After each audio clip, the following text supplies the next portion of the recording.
Hello fellow watch fans. Today in front of me I have my personal Rolex. It is my Submariner and it is green, and this is their recent one, so that means it is the 116610 LV. Now, I've been wanting this watch for quite some time now, with the green dial and the green bezel, in the newer form, because I quite like the updated LV look and the 116610 LV look. And fortunately I have some of my contacts, and I was able to get this basically without a waiting list or anything like that. In Canada, there's a huge waiting list for this watch. It's basically unobtainable within 1 year, if not more. The waiting lists are very long at every single Rolex AD, and basically some of them require full deposits and some of them just require a name. But either way, you're not really going to be getting your hands on one of these for quite some time if you order one. And I think that's still true now. So I'm really happy that I got this watch, and it has lived up to all the expectation that I've had. Now, prior to purchasing this watch, the same friend of mine, a pretty good friend of mine, had she bought one for her husband. She's in the watch business herself, so I asked if I could borrow it for a day, or if she could wear it for a day so I could see it. And I got to wear it on the wrist and take a look at it, and I basically fell in love immediately. There is something about the green, the shade of green, and on the ceramic, and then the difference in the shade of green on the dial.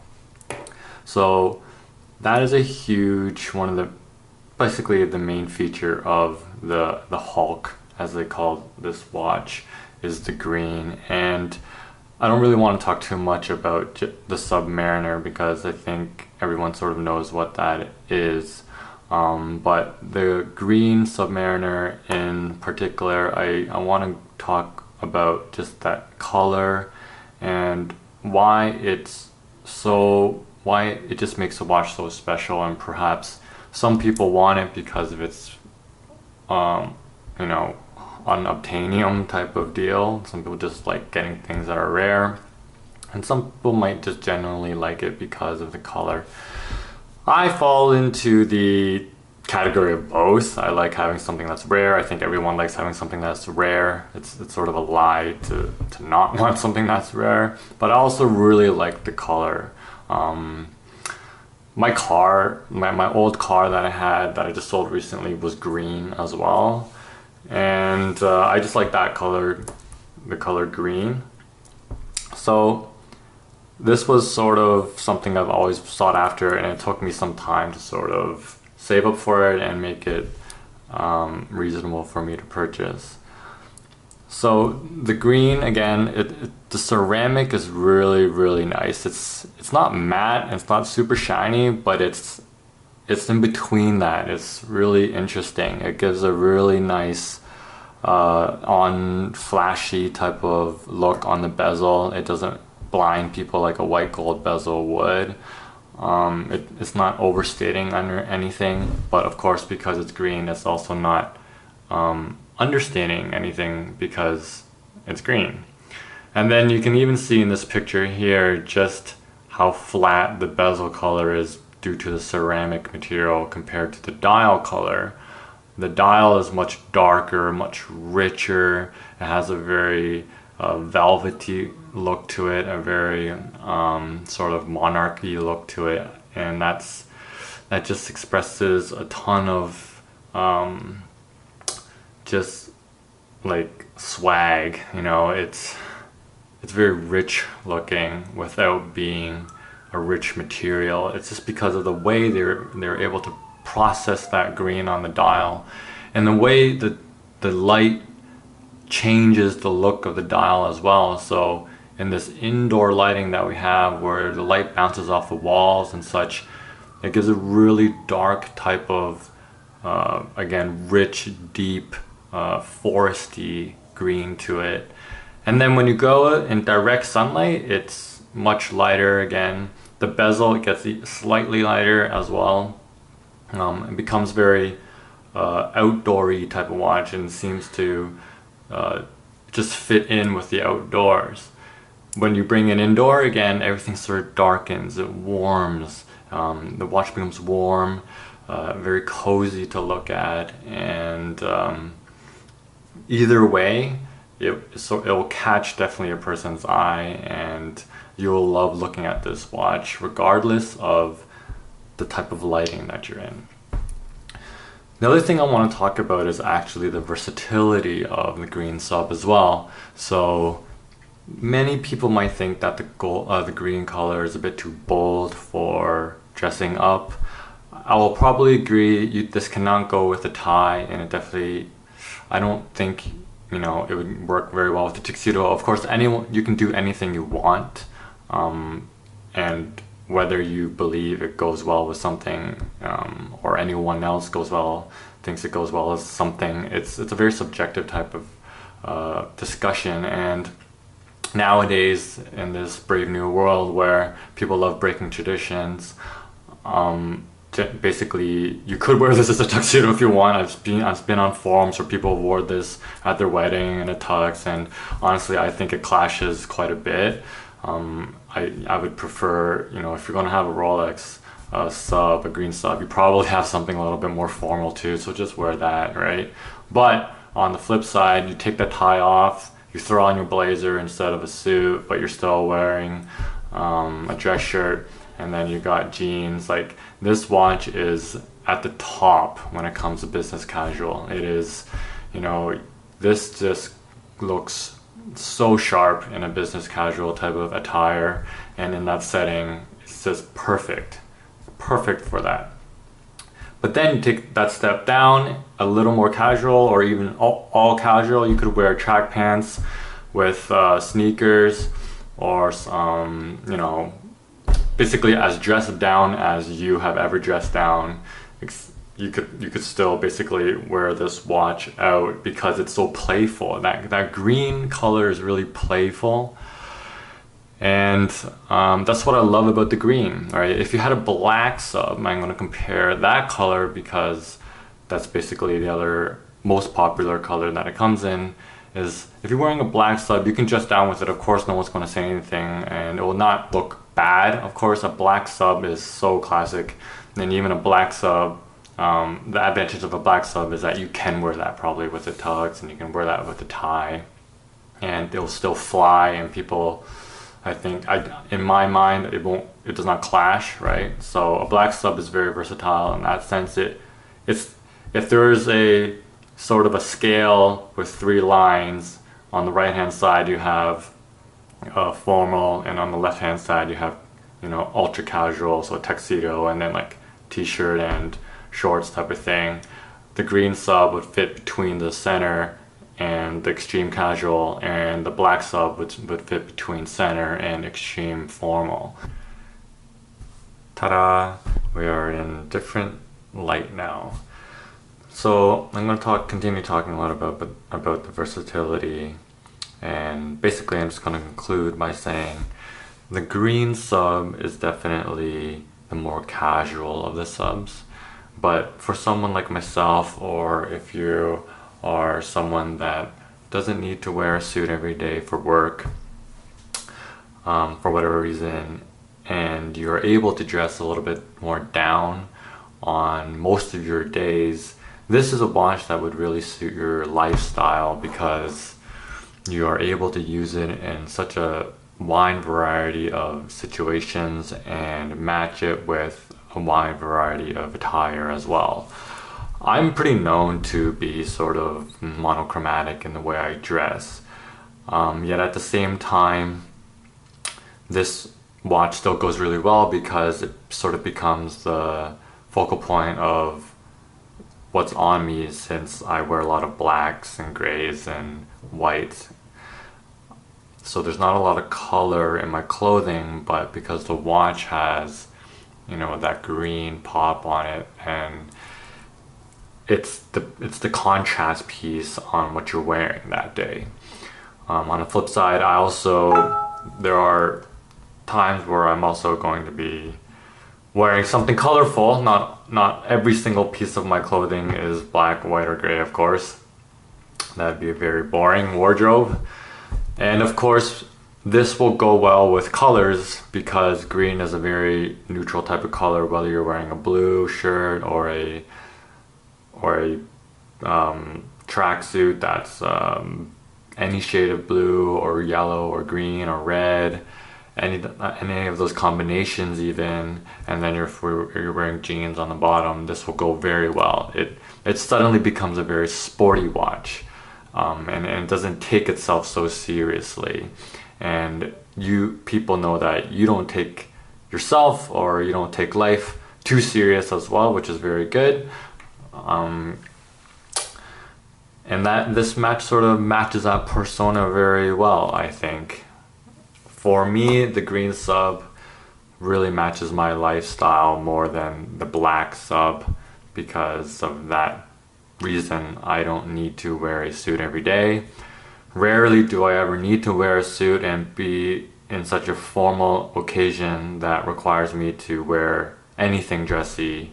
So for me to purchase any watch, even if I want to grow my collection, it's very difficult for me, even as a watch lover and someone that really appreciates the finishing. Probably not to the extent of some people, but I really do appreciate the finishing on movements and such.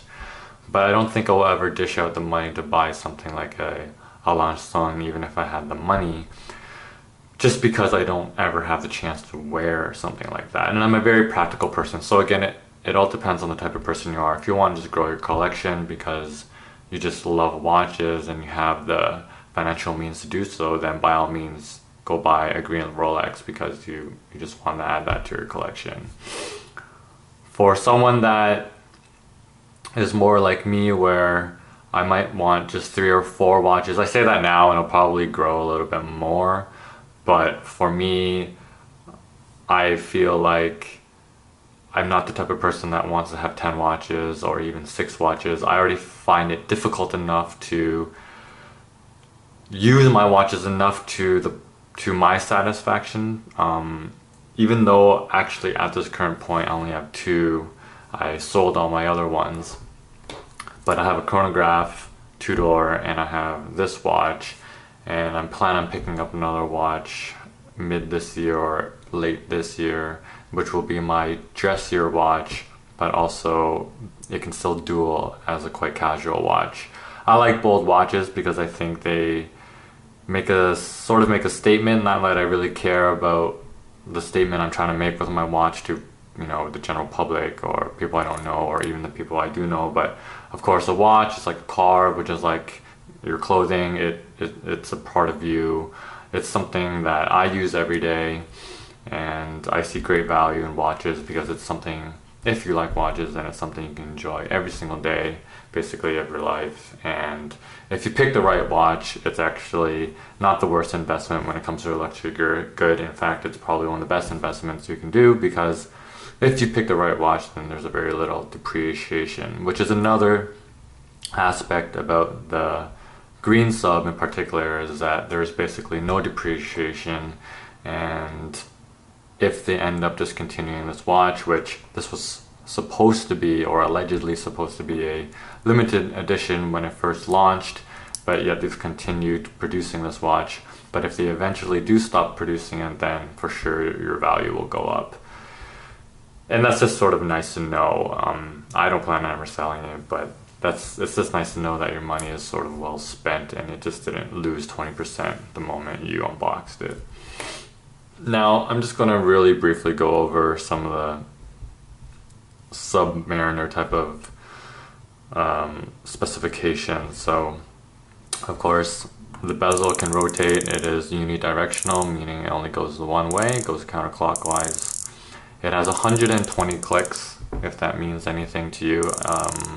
It's basically meaningless. To make a quick comparison, its sibling two-door, their Black Bays, have 60 clicks, so it's a click a minute. And at 120, you've doubled that, so it's a click every half a minute. Does that really mean anything? I don't really think so, because I think Seiko divers, I mean, they're cheap $300, $400 ones, also have more than 60 clicks, possibly 120 as well. But for sure, if you're going to ask me, do I like 120 clicks over the Tudor 60? Of course, because it gives that perceived fineness of, you know, timekeeping, especially, I mean, in regards to the timing function of the watch. So that is the bezel.